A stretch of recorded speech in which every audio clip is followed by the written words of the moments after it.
All right, it's the second day of Wimbledon quarterfinals, and I want to preview the quarterfinals that we'll be playing shortly, uh, and also do a little analysis of the Djokovic Rublev quarterfinal yesterday. So, to start with, let's take a look at the men's quarterfinals that are playing today.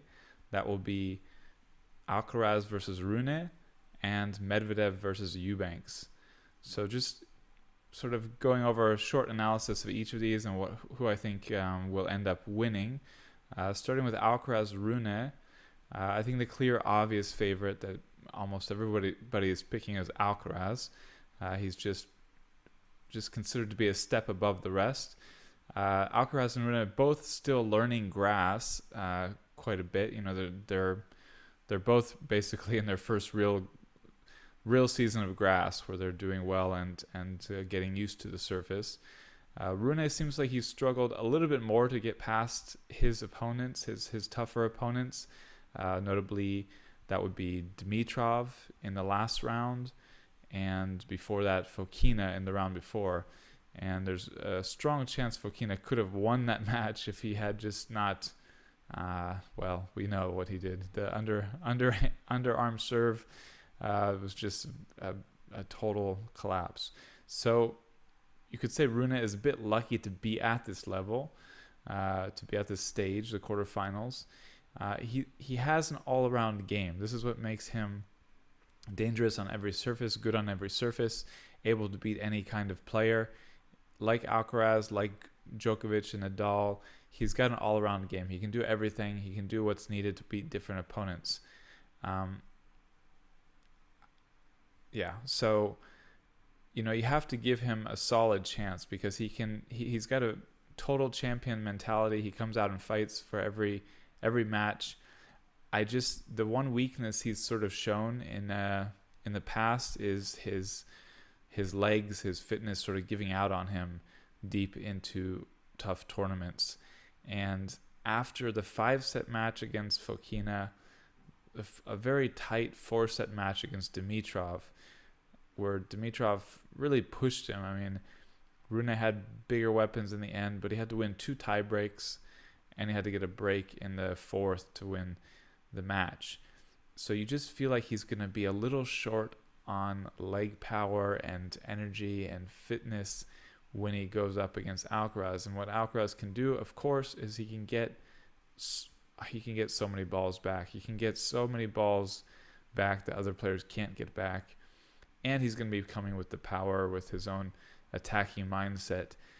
So he's going to be always looking to put Rune on the back foot, while Rune, even if he's able to get to wrestle more aggressive attacking advantage in points, he's still going to have to, it's not going to be so easy to put away a point, to win a point. So I think I think the decider, we'll have to see how their different strokes or different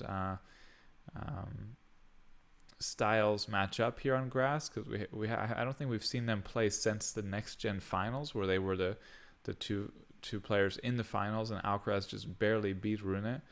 But aside from sort of seeing how their strokes and styles match up on grass, I think that the thing that's for me is the tiebreaker between them is I think Alcaraz will just be much more fit and ready to run, and Rune will be perhaps a bit too exhausted from previous matches and from what it's going to take to try to beat Alcaraz.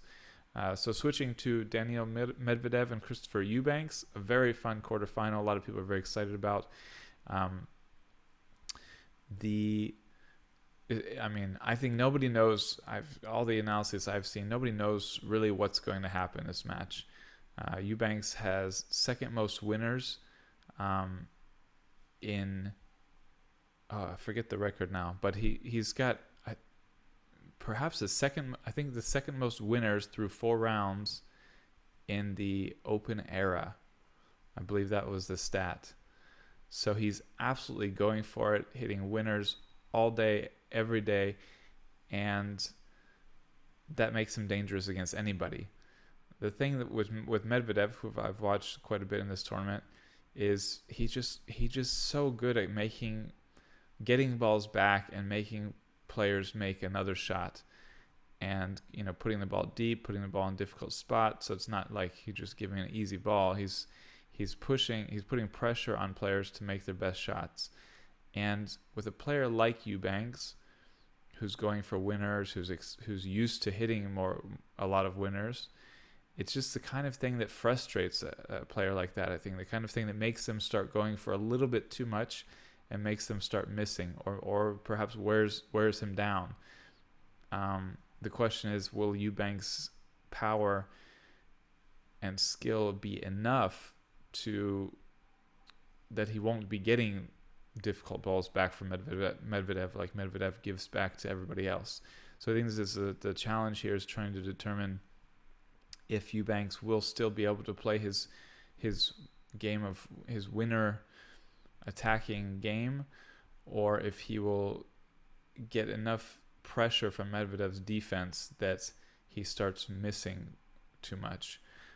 So I think that's the big question, and I just think Medvedev is so good on defense. He's really gotten used to grass. He also has this tremendous service game, which I think Eubanks will struggle to break. So I believe Medvedev has this in his hands. I think if he plays his normal tennis, he will win. I'm going to go ahead and pick Alcaraz in 4, and Medvedev, I'm actually going to go ahead and say he gets it in 3, although that might be underestimating what Eubanks can do. Switching to the women's side, we have Ons Jabeur and Rybakina. I'll start with that one because that's just the one I'm very excited about. Clearly, it's a rematch of last year's Wimbledon final. Rybakina overpowered Jabeur last year, but I would say more so Jabeur was not up for the occasion. She was too nervous. She was really struggling to get into her game. She struggled to implement her game plan. Even she mentioned that she and her coach, gave her. So she wants to stick to it better this year, she said. And I think just the nerves of the occasion, the final, got to her much more than Rybakina, and was a big factor. So it's not to say that she would have won anyway. Rybakina's got immense power, immense skill. She's just so good at what she does. Boom, boom, boom, boom, as Jabeur called it, I think, and or somebody else might have. And really, I think that was Jabeur. I think she said the boom, boom game or something. Anyway, so I think Jabeur's big opportunity would be a lot of drop shots and just a lot of moving Rybakina around and trying to sort of wear her out a little bit, because she may be fine. She may seem like she's fine, but running up and back to the net can just create a little edge that might take away some of her legs.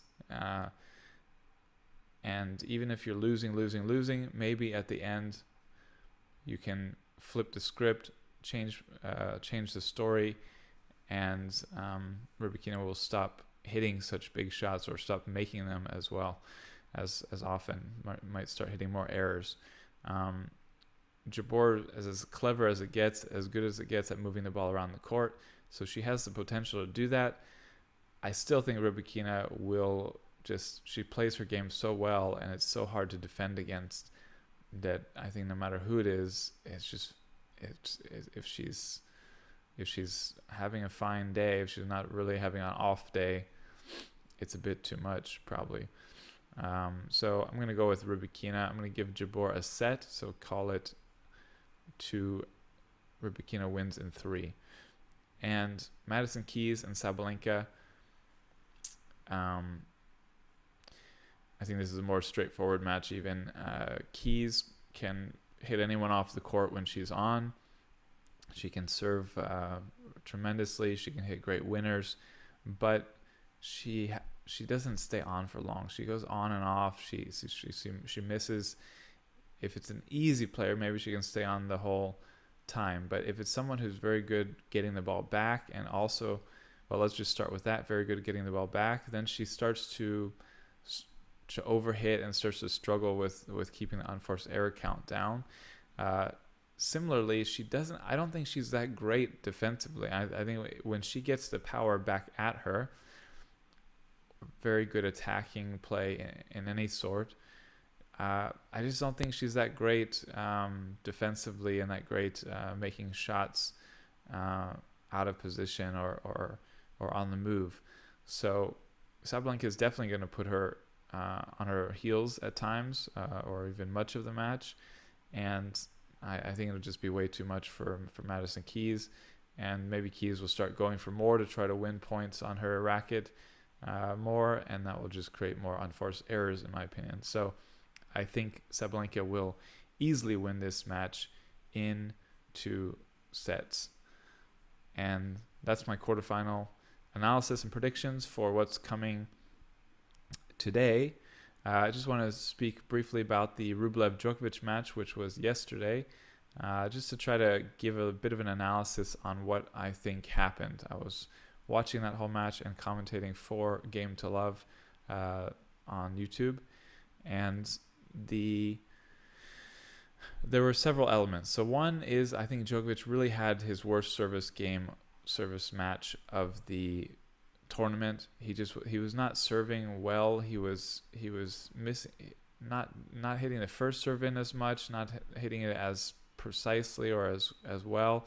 I just have the feeling he burned out a little bit after the 2 days of playing Hurkacz, where he knew he had to serve at his best, because he knew Hurkacz would be extremely difficult to break, and I think he just was a little worn out on the serving, and I believe he'll bounce back from that and get back to very high quality serving in the next round.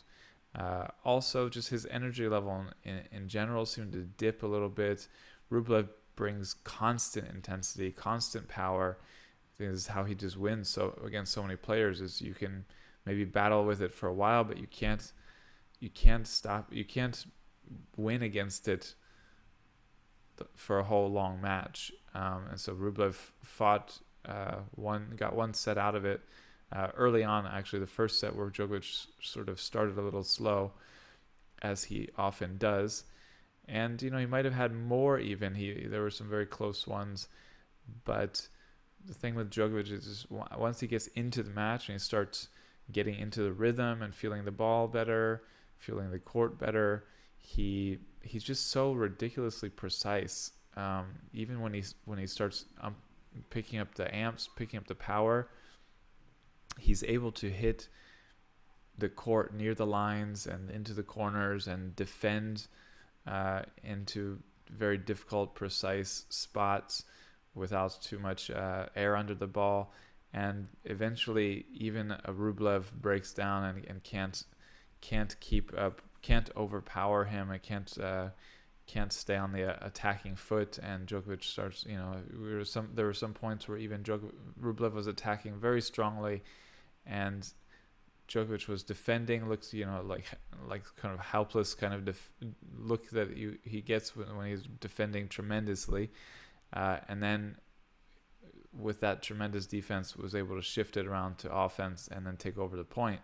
And I mean, it's just what Djokovic does, that no one else can do it at that level. And eventually it was too much for Rublev. Djokovic's precision and power got better as the match went on, basically, aside from some sketchy games, especially the game to close out the third set, Djokovic's second set that he won. But overall, that was the second set perhaps. But overall, I mean, he just, even in a tight match where there's tremendous play coming from the other side, great serving and returning from Rublev, great power, great accuracy. I don't know how many times Rublev hit the line. Djokovic is just able to play defense up to the point that he needs, that he's able to take over with his own power, with his own stretching the court precision.